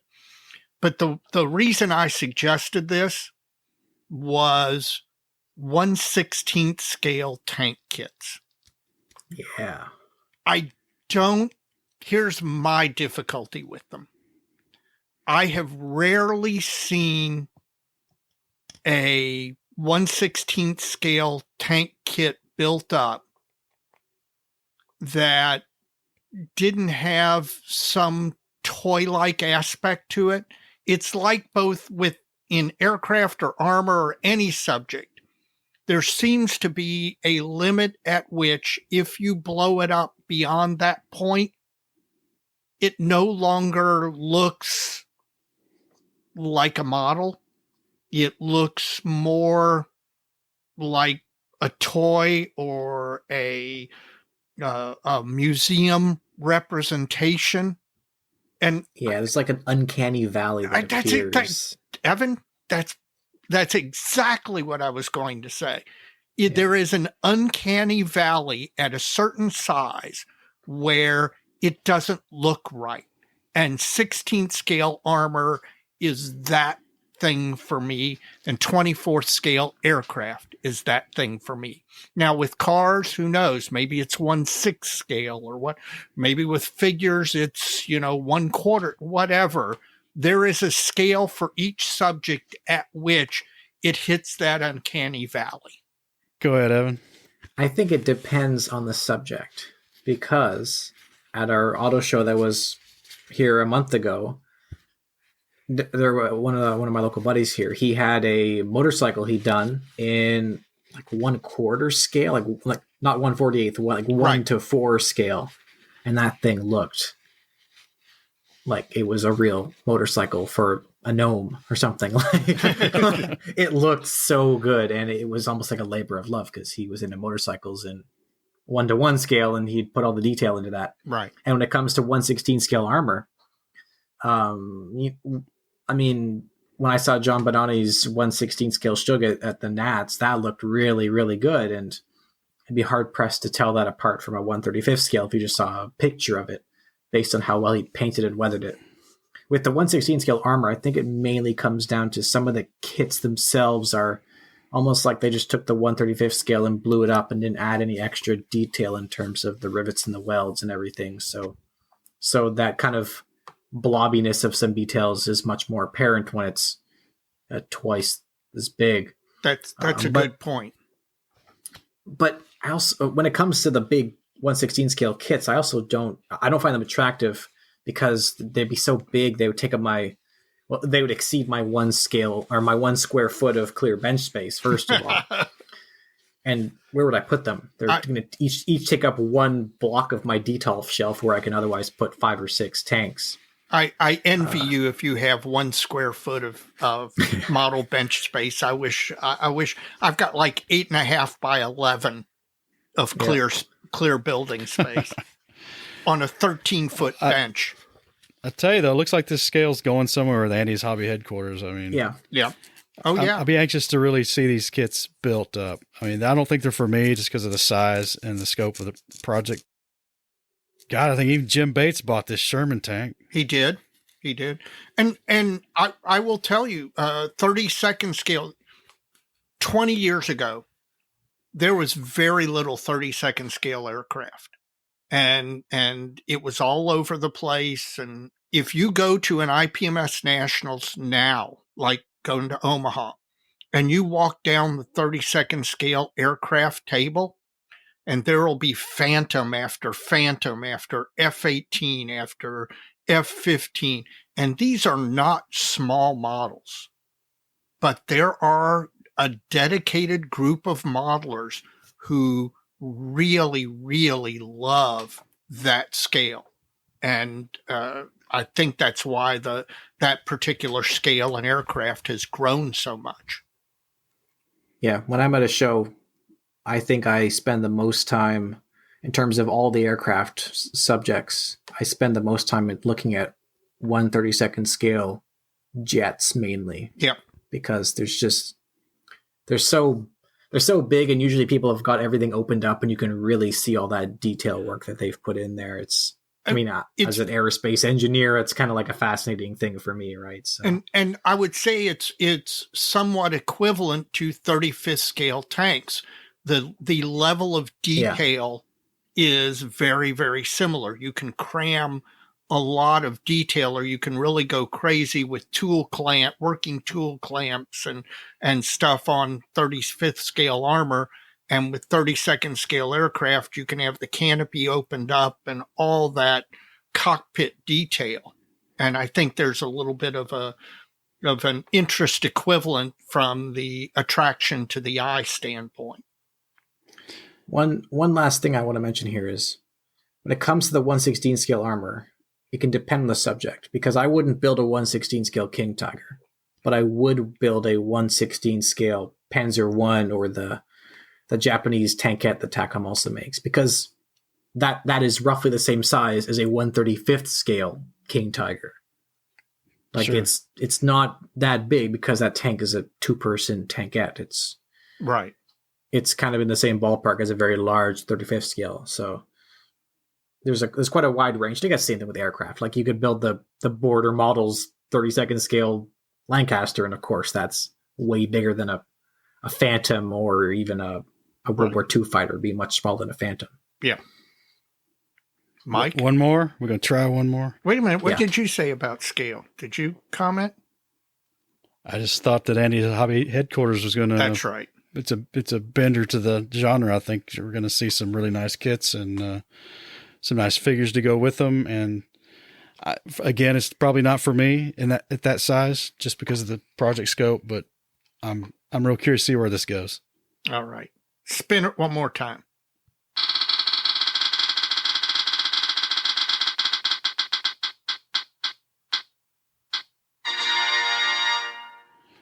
You pick it. Oh, perfect. What are we Potpourri. closing with? Evan, go. Okay, so while I was at the dentist, I was listening to the first episode you guys ever had of Plastic Model Mojo, Oh, because you guys kept making fun of my early YouTube videos when I was on here last. So I never made fun of them. I think they're great. you mentioned it, and it made me embarrassed. So that counts. I mentioned it, and you were definitely much younger then. But yes, your videos have been great since the first one you ever dropped. But go ahead. Well, your Mojo episodes have aged much better than that, because you guys only started a couple of years ago. But you guys mentioned in the first episode something along the lines of, when you're doing your faves and yawns, that you would have an all-time fave or all-time yawn eventually. And that made me wonder, on a similar vein, has there ever been a fave that then became a yawn, or vice versa, either when you saw the kit or bought the kit, built it? Maybe it was something you really were looking forward to when it was announced, and you built it and it ended up being garbage. Oh, yeah. Okay, well, Mike's got one for this. I've got to say, in general, if it's a yawn for me, I never end up buying it. So True. I never end up having the TACOM Hannibal Nazi spacecraft could be the best dang model ever made. I will never buy that kit. I will never build that kit. And if you put a gun to my head and made me, I would, no matter how well it went together, and no matter how detailed it was, I would still never think it was anything but a yawn. Yeah, pull the trigger. No. So, Mike? Oh, yeah. Evan won't remember, but Dave will. Before Dragon ever released a T-34. So all you had was basically Tamiya. Right. With the empty sponsons. Mm-hmm. And then maybe at about the same time Zvezda was coming around, and they had some really, their first T-34 kits weren't all that great either. And then RPM Maquette came out with this T-34-85 that was the first one that had the Christie suspension right, had the arcing slots in the side of the hull with the springs behind them, and had full sponsons, had hollow engine louvers on it, and all these great features. Oh man, but the kit required so much. And I had like 3 or 4 of those things in my stash at one time, and it's like, it was the greatest. Thought it was the greatest thing ever, because this thing was parsed out. The way you built up the hull and the upper hull is just, it's more like a real tank, like the T-34. It had all this potential to open up the back and do all this stuff without all the work that the Tamiya kits took. And plus it was shaped better, but sink marks, flash, short shots. I mean, just everything that you could get in an Eastern European kit in the mid to late 90s was in those kits. I mean, they were just, you really had to want to build it. And I think I've got one left that I swear I'm going to use the hull out of as some sort of twisted nostalgia build.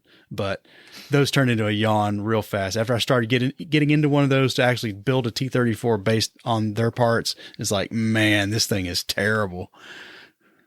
Big yawn. Evan?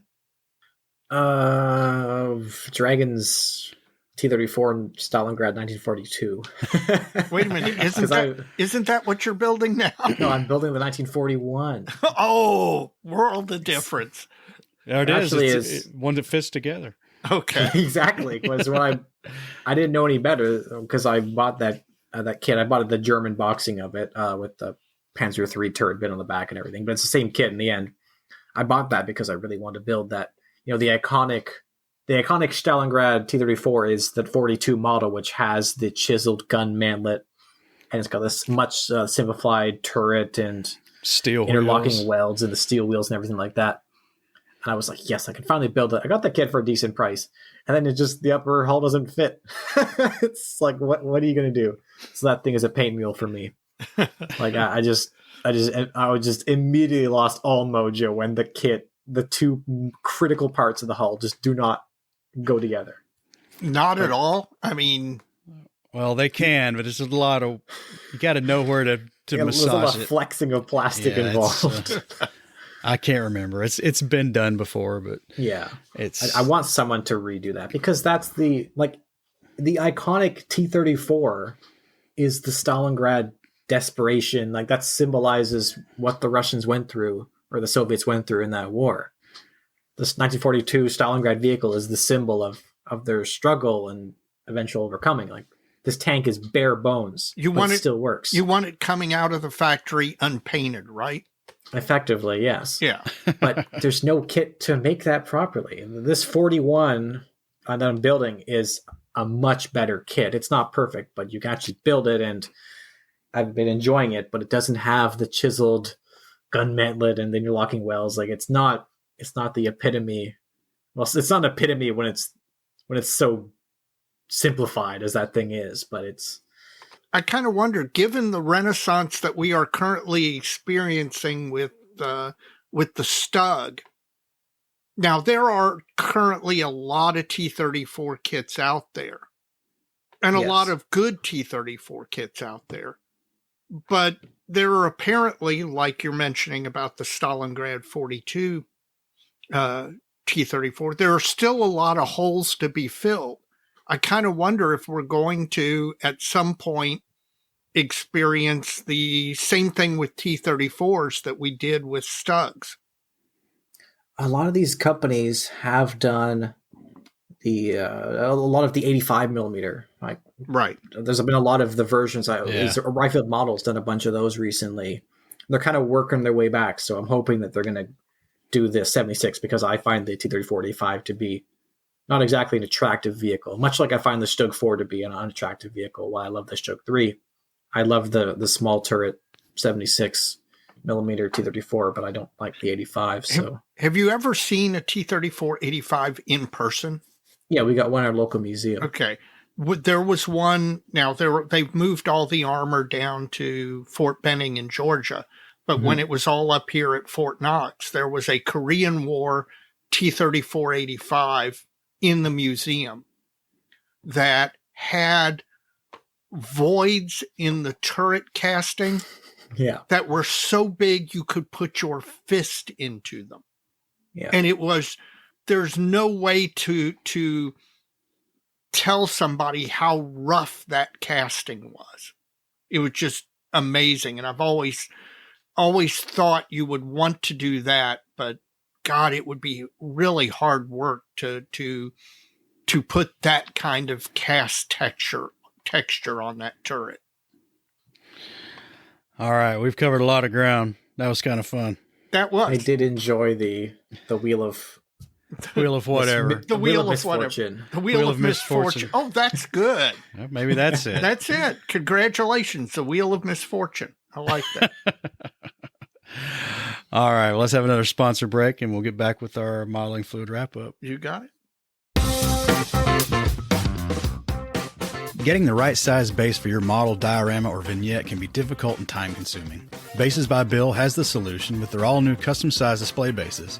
Offering sizes of 4 to 30 inches and any size in between, you choose the dimensions you want and you get the size you need every time. They can also be laser engraved with a unit emblem or custom text of your choice. In addition, shipping is always included within the lower 48 states. Built by modelers for modelers, Bases by Bill has bases and display cases for any type of model and for any size. Visit their website at basesbybill.com to see their new products or to get your own custom-built base or display case quote. Use the code MOJO at checkout to apply a 10% listener discount to your order. That code again is MOJO for 10% off. Bases by Bill for all your model display needs. Well, guys, we're getting close to the end. I assume that our modeling fluids are all just about empty. Evan, what can you report about your modeling fluid? As I've had this before, I loved it. It's a great. I mean, if you're into, like you said, the thicker beers, Irish stout, cream stout, this is definitely a good one. I like it because it has that kind of brown sugary note to it and the vanilla. So it's definitely up my alley. But I just love this stuff. This might be one of my favorite beers I've ever had. Actually, the salted caramel was so good. But yeah. Well, good. That's a big thumbs up. So, Mike, how about you? Well, the Bell's Too Hard to revisit. Not on this show though, but I've had this quite a bit before. It's an American IPA, and it's pretty well balanced. You know, it's like a lot of these microbrews try to out hop each other. Yes, and this one's well balanced, and it does not have the hops variety, which I've yet to identify, that seems to give me an allergic reaction. Good stuff. Bell's Too Hard Ale. And you, Dave? Well, I can tell you the Hofbrauhaus Hefeweizen, it's about 5.5% alcohol by volume. If you get it fresh from the tap in a growler from the restaurant, it is a pleasure. It's so drinkable that you simply wouldn't stop. It's almost like the equivalent of drinking a non-alcoholic drink. But of course, this contains alcohol, so at some point it will hit you in the face like a frying pan. But it's the most enjoyable beer that I drink, and it is very, very good that I don't live in Newport, Kentucky, anywhere near the restaurant, because this would be my downfall. So, yeah, I enjoyed it. We're at the end of the episode. Do we have some shout outs? Mike, do you have a shout out? I've got a shout out. I've got one. I'm going to shout out Rob Booth for looking totally dapper as the swag model for the IPMS USA in the most current IPMS journal. I love it. I love it. I have to give me a shirt so I can look like Rob Booth. There you go. Evan, do you have a shout out? Yes, I'm going to shout out Stephen Reed from the T34 modeling group on Facebook. I'm sure you're well aware of him, Mike, because he was, you mentioned him in the last episode, and I probably should actually give him a shout out last episode because it was more topical then, but he sent me Master Club tracks for my T34 that I'm building, the Stalingrad one, because there's a specific type of track for that vehicle, and only Master Club makes it, and Master Club tracks are made in Russia, so you can't get them anymore. So he sent me these tracks for free so I can build my T34. And he also gave me a good link to a good company that makes aftermarket fuel tanks for the vehicle as well. So he basically, gave me the critical parts for my T34 build here, and I appreciate it. And the T-34 modeling group on Facebook is excellent for people who like to build that vehicle. Well, Stephen was one of our early guests, so dig back through the back catalog there, first year, and you'll find an interview with Stephen. Speaking of which, in regard to fuel tanks, are you using the round ones or the box ones? They're the boxy ones that are strapped to the hull sides, as they were on the early vehicles. See, that's the thing. You know, I guess from the Tamiya kit, you always think of the round ones, the barrel-shaped ones, but almost all of the photographs you see from the 1941 and 1942 of T-34s all have the box ones. Yeah. And yet you almost never see those modeled. And I guess it's just because they don't look as cool. I find them to be a little unique, so I'm excited to do them. My first time doing them on this vehicle with the proper resin set, which I think is from Blitzkrieg. Blitzkrieg, I like that name. They look pretty detailed. That's a great name. My shout out is to our friends at ICM, who, despite the fact that they're in a war zone, managed to keep their commitment, and they have released the 72nd, the first of their 72nd scale KI-21 Sallies, which is a kit that has been desperately needed in the 72nd scale community forever. And I've already got one on order. And guys, you know, I know circumstances are tough over there. Shout out to you for continuing to, despite all of the difficulties you're struggling under, continuing to keep your commitments and continue to release kits. Way to go. Keep it up. Keep going. Slava Ukrainia. All right, guys. Well, this is going to be a long-ish one. Ish. It's not too bad. Well, we probably ought to wrap it up. So, Evan, thanks for joining us again. Thank you for having me. It's always so much fun to be on with you guys. All right. Well, we'll have you back again, I'm sure, and flesh out this, what'd you call it? The Wheel of Misfortune. Wheel of Misfortune again. Maybe some listener-solicited topics. That would be good. A modeling-centric name would be a little better, I think. Okay, listeners, if you're out there, now that we've exhausted like 5 of the topics on the wheel, we need replacements for the next time we do this. So send us suggestions. And also, if you come up with a really good name for the Wheel of Misfortune, we'll use it and we'll give you all sorts of credit. All right, guys. Well, as we always say, so many kits, so little time. All right, guys. Take it easy.